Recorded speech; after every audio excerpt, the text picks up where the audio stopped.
Samsung Galaxy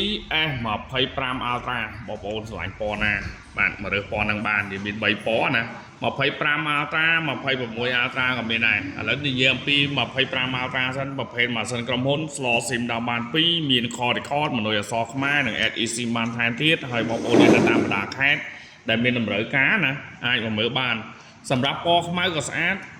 ពណ៌នេះក៏ស្អាតដែរណាបងប្អូន3ពណ៌នេះហើយនិយាយអំពីគុណភាពបែបនេះចំពោះ RAM 12បាទ storage 256GB Snapdragon 8 Elite display Hz 120Hz យើងភ្ជាប់មកជាមួយ screen cache ឆ្នាំង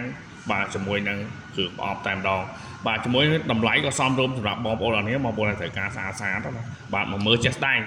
បាទស្អាតចាំយកមិនស្អាតកុំយកហេតុនាដល់ម៉ាស៊ីននេះមកបងប្អូនមកដឹងតែជក់ចិត្តហើយជាមួយនឹងប្រភេទស្អាតហើយយើងមាន3ពណ៌បងប្អូនជ្រើសរើសបែបនេះទៀតបាទនិយាយពីតម្លៃវិញក៏សមរម្យដែរត្រឹមតែ$749ទេចំពោះ RAM 12 256GB មានគ្រឿងសេតណាបងប្អូនទិញលក់វាយដូរសេរីបងប្អូនអាចមកមើលដល់ទីតាំងណាការដូរសេរីឲ្យមកមើលដល់ទីតាំងជាក់ស្ដែងបាទទិញពីខ្ញុំលក់ឲ្យខ្ញុំដូរសេរីជាមួយនឹងខ្ញុំបានណាអរគុណច្រើនជម្រាបលា